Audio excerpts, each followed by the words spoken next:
Rahman welcome to easy chemistry teach. मैं हूं मोहम्मद वसीम, आप लोगों की केमिस्ट्री टीचर। प्रीवियस लेक्चर में हमने केमिकल इक्विलिब्रियम और इसके कैरेक्टरिस्टिक के बारे में डिस्कस किया था। आज हम necessary condition for equilibrium and types of equilibrium पढ़ेंगे। ठीक है, तो पहले स्टार्ट कर लेते हैं नेसेसरी कंडीशन फॉर इक्विलिब्रियम कि इक्विलिब्रियम के लिए ऐसा कौन सा ज़रूरी कंडीशन है जिसके बगैर इक्विलिब्रियम अटेन नहीं हो सकता। तो पहला जो कंडीशन है इक्विलिब्रियम के लिए ये है क्लोज सिस्टम।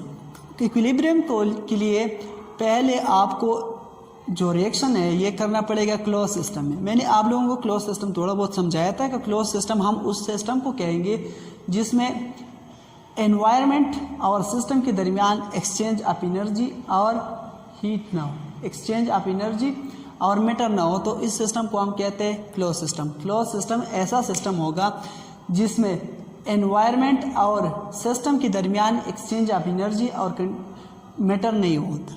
ठीक है, तो इक्विलिब्रियम के लिए पहले जो ज़रूरी चीज़ है वो क्या है? Close system. इसका मतलब ये है कि फर्ज करिए आप एक रिएक्शन करना चाहते हो, ठीक है, एक रिएक्शन करना चाहते हो और ये मैंने किया है एक ओपन सिस्टम है। ओपन सिस्टम ऐसा सिस्टम होता है जिसमें और सिस्टम के दरमियान एक्सचेंज ऑफ मास और एनर्जी हो सकता है। ठीक है, तो ये सिस्टम है जिसमें मैं क्या करना चाहता हूँ, इक्विलिब्रियम अटेन करना चाहता हूँ, लेकिन सिस्टम मैंने किस तरह लिए? ओपन सिस्टम लिए। फर्ज करें मेरे पास है यहाँ पे हाइड्रोजन आयोडाइड, एक सॉलिड मैंने लिया है और इसको डिज़ोल्व किया। जब इसको हम डिज़ोल्व करेंगे तो ये चेंज होता है I2 में प्लस H2। ठीक है, I2 और H2 में चेंज होता है और ये रिवर्सिबल रिएक्शन करता है कि हाइड्रोजन आयोडाइड चेंज हो जाता है I2 प्लस H2 में एंड H2 और I2 मिलकर दोबारा बनाता है हाइड्रोजन आयोडाइड। और हम लोगों को ये पता है कि जो रेट ऑफ रिएक्शन होता है वो डिपेंड करता है किस चीज़ पे? कंसंट्रेशन ऑफ रिएक्टेंट की पे। ये जो फॉरवर्ड रिएक्शन है इसके लिए ये डिपेंड करेगा किस चीज़ पे? हाइड्रोजन आयोडाइड के कंसंट्रेशन पे। और जो बैकवर्ड रिएक्शन है वो डिपेंड करता है किस चीज़ पे? I2 और H2 के कंसंट्रेशन पे। ठीक है, और ये H2 जो है ये किस स्टेट में है? गैसियस स्टेट में है। ये दोनों तो सॉलिड है लेकिन ये क्या है?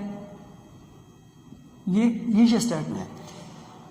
ओपन सिस्टम में इस तरह होगा कि जब हाइड्रोजन बनेंगे हाइड्रोजन गैस तो ये सिस्टम से इवापोरेट होके बाहर चला जाएगा। जब सिस्टम से ये इवापोरेट हो जाएगा तो आप मुझे बताएं कि ये जो बैकवर्ड रिएक्शन है ये हाइड्रोजन के कंसंट्रेशन पे डिपेंड करता है और ये तो बाहर चला गया तो इसका कंसंट्रेशन कम होगी और ये जो और रिएक्शन इसकी कंसंट्रेशन ज़्यादा होगी तो बैकवर्ड रिएक्शन नहीं होगी। जब बैकवर्ड रिएक्शन नहीं होगी तो इक्विलिब्रियम अटेंड नहीं हो सकता, क्योंकि हम कहते हैं कि इक्विलिब्रियम एक ऐसा स्टेट होता है रिवर्सिबल रिएक्शन का जिसपे फॉरवर्ड रिएक्शन और बैकवर्ड रिएक्शन का रेट क्या हो जाता है? बराबर हो जाता है। तो इस स्टेट को हम कहते हैं केमिकल इक्विलिब्रियम। लेकिन अभी इस तरह है कि हाइड्रोजन गैस तो बाहर जा रहा है, जब बाहर जा रहा है तो ये बैकवर्ड रिएक्शन नहीं होगा तो रेट किस तरह बराबर हो जाएगा? तो पहला जो कंडीशन है इक्विलिब्रियम के लिए ये क्या होना चाहिए? सिस्टम जिस सिस्टम में आप रिएक्शन करना चाहते हो वो क्लोज होना चाहिए। ठीक है, दूसरा जो है कि keep constant reaction condition. Reaction condition आपने किस तरह रखना है? कांस्टेंट रखना है। रिएक्शन कंडीशन का क्या मतलब होता है? जो प्रेशर, रिएक्शन कंडीशन का क्या मतलब होता है? प्रेशर हो गया, टेम्परेचर हो गया और amount of reactant, amount of या कंसंट्रेशन ऑफ रिएक्टेंट स्पीशीज। इस तीनों चीज़ों को आपने क्या रखना है? कांस्टेंट रखना है। जब तक ये कांस्टेंट होगी तो क्या होगा? इक्विलिब्रियम अटेन हो पाएगी। अगर ये कांस्टेंट नहीं होगी तो इक्विलिब्रियम आप अटेन नहीं कर सकते, क्योंकि अगर आप प्रेशर बढ़ाते हो तो गैस का क्या हो जाएगा? गैस का वॉल्यूम डिक्रीज होगा और वॉल्यूम डिक्रीज होने पे रिएक्शन का स्पीड इंक्रीज होगा। अगर एक रिएक्शन आपके पास गैसियस स्टेट में है दूसरे सॉलिड में है तो अगर सॉलिड पे तो प्रेशर का कोई इफेक्ट नहीं होता, लेकिन गैसियस और लिक्विड पे प्रेशर का इफेक्ट होता है। तो इस वजह से एक साइड का रिएक्शन का रेट हो सकता है बढ़ सकता है। तो इस तरह ये कंडीशन क्या रखना चाहिए आपको? ये कांस्टेंट रखना चाहिए। दूसरा जो है टेम्परेचर। अगर आप टेम्परेचर बढ़ाते हो तो मॉलिक्यूल की काइनेटिक एनर्जी बढ़ते हैं और काइनेटिक एनर्जी बढ़ने पे रिएक्शन स्पीड अप हो जाता है। जब रिएक्शन स्पीड अप हो जाता है तो एक साइड पे अगर सॉलिड है दूसरे साइड पे लिक्विड है तो सॉलिड पे इफेक्ट कम होगा, लिक्विड पे ज़्यादा होगा। तो ये भी क्या कर सकता है? इक्विलिब्रियम का जो स्टेट है वो चेंज कर सकता है। तीसरा है रिएक्टेंट कंसंट्रेशन। अगर आप रिएक्टेंट कंसंट्रेशन बढ़ाते हो, मैंने आप लोगों को कहा था कि जो फॉरवर्ड रिएक्शन हो डिपेंड करेगा रिएक्टेंट के कंसंट्रेशन पे, और जो बैकवर्ड रिएक्शन होता है ये प्रोडक्ट की कंसंट्रेशन पे डिपेंड करता है। जब आप रिएक्टेंट बढ़ाओ फिर फॉरवर्ड रिएक्शन का रेट क्या हो जाएगा, इंक्रीज हो जाएगा, और बैकवर्ड का रिएक्शन का रेट वही रहेगा। तो इस पे ये भी क्या रखना चाहिए, हमको कांस्टेंट रखना चाहिए। इक्विलिब्रियम के लिए दो कंडीशन है, एक आपने क्लोज सिस्टम लेना है, दूसरा जो रिएक्टेंट कंडीशन है इसको कांस्टेंट रखना है, ठीक है। तो ये था कंडीशन ऑफ इक्विलिब्रियम के बारे में। इसी बाद हम पढ़ेंगे टाइप्स ऑफ केमिकल इक्विलिब्रियम के। इक्विलिब्रियम के टाइप्स कितना होता है, केमिकल इक्विलिब्रियम के टाइप्स कितना होता है, ठीक है। स्टेट ऑफ मैटर के बेस पर केमिकल इक्विलिब्रियम के दो टाइप्स हैं। स्टेट ऑफ मैटर के बेस पर इक्विलिब्रियम के दो टाइप्स है। पहला है होमोजीनियस इक्विलिब्रियम, एक होता है homogeneous equilibrium. Homogeneous equilibrium the type of chemical equilibrium and which all the reactant, ठीक है, in which all the components of reaction both reactant and product are present in one state of matter, e.g. all and gas।